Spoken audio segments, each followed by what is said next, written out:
I'm stunned Poste is not already exhausted. I'm certainly getting tired. But he's actually as focused as ever. Charlie, you've been on the go nearly 11 hours now. How are you feeling? Yeah, I'm feeling great. Yeah, I mean, a winner now would really perk me up a bit, that's for sure, yeah. But as far as tiredness is concerned, adrenaline and the fact that Wayne Hutchison wants to cuddle you is keeping you going? Cuddle keeps me going, yeah. I mean, he's very good like that, very affectionate, yeah. Good luck.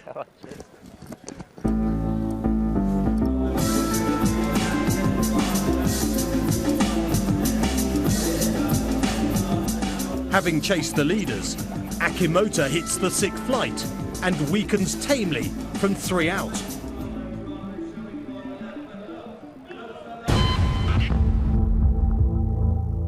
Finally, it's time for the other shepherd runner, Lochauder, nearly 12 hours after Poste woke to start his working day. At 9-2 a joint favourite, Lochauder likes Chepstow. But despite his market position, Lochauder is often travelling badly, and I fear the worst at halfway. Poste never gives up. He just keeps pushing and shoving like a man inspired. And up the home straight, commentator Ian Bartlett gives the crowd hope the leading contender might just finally get there. But Lochauder, Charlie Poste is still running on in the red with a white cap, and then Kilcascan. Absolute Shambles is coming to the last. Over it by a length and a half. Lochauder is still gaining with the red sleeves. So it's the blue and white Absolute Shambles. Lochauder, the red jacket, has come now to join him and head him. And it is Lochauder now. And Charlie Poste by about a length and a half. They go on to win. Absolute Shambles ran second. It's a script we could never have written. Waking up next to Matt Chapman obviously helped you out. Yeah, I mean, he gave me a knock up this morning. It really gave me a fright, you know, give me a kick up the backside for the day, yeah. But I'm hoping he might take me for a pint later on because I need it after today, you know. Hey, very well done. Thanks, thank you.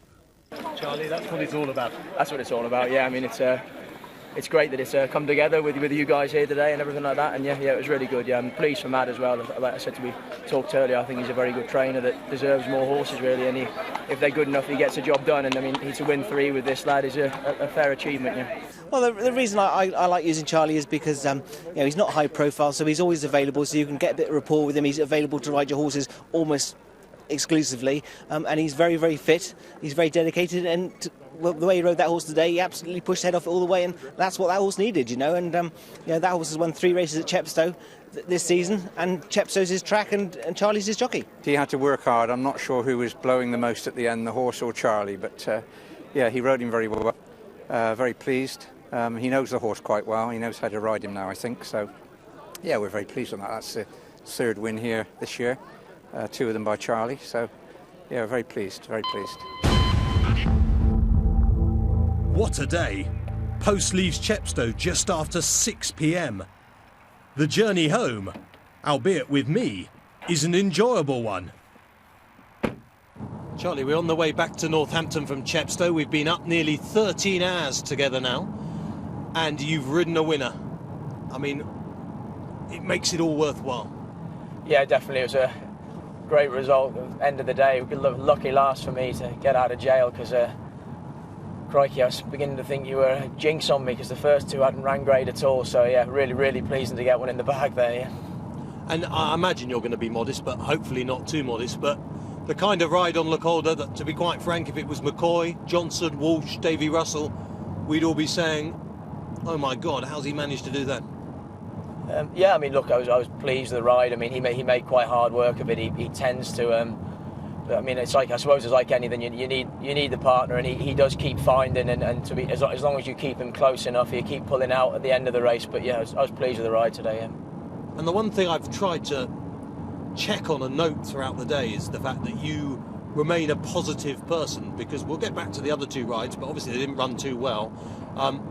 And so you could go into that 3rd ride thinking, oh, crikey, I've got a camera crew following me around. 2 rides have been pretty poor. Everything's just going wrong. But that's not how you go into a race at all. I suppose in this game, certainly at my sort of level, you've got to stay positive because you ride plenty of slow ones. But Yeah, I mean, look, it's another ride, isn't it? As soon as you get off the one before and you debrief the owners and you weigh out for the next one, you've got to switch on and refocus and like you say, go out there with a positive attitude and you know, ride it like you genuinely believe it can win. And I mean, to be fair, I thought all of them had chances today, and yeah, certainly the first mare was disappointing, but probably on account of the ground. The second lad, I thought would run a bit better than he did, so it was great to go and get a winner there on the last horse.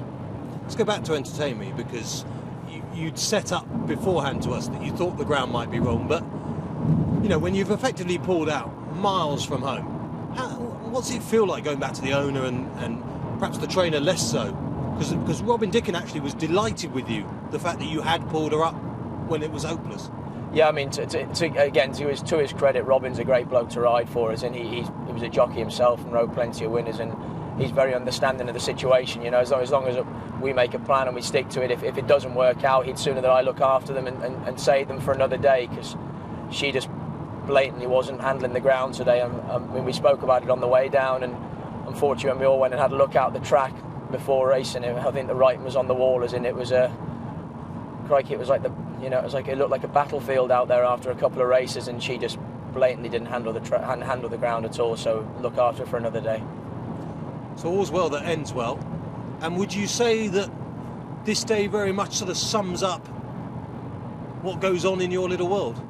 Yeah, of course. Yeah, I mean, there's you know, high points as always and plenty of low points, but I mean, yeah, I think it's just important to stay fairly steady. You know, there's no point getting too up about things, because you don't know what's around the corner, and at the same time there's no point getting too depressed from down when things aren't going quite right, because I mean, the one great thing about this job is that you're just one ride away from everything changing, as showed today. Yeah. Post day ends at 8:15 p.m. when he gets home. He's been on the go over 14 hours. And tomorrow, he'll continue his quest to be first past the post.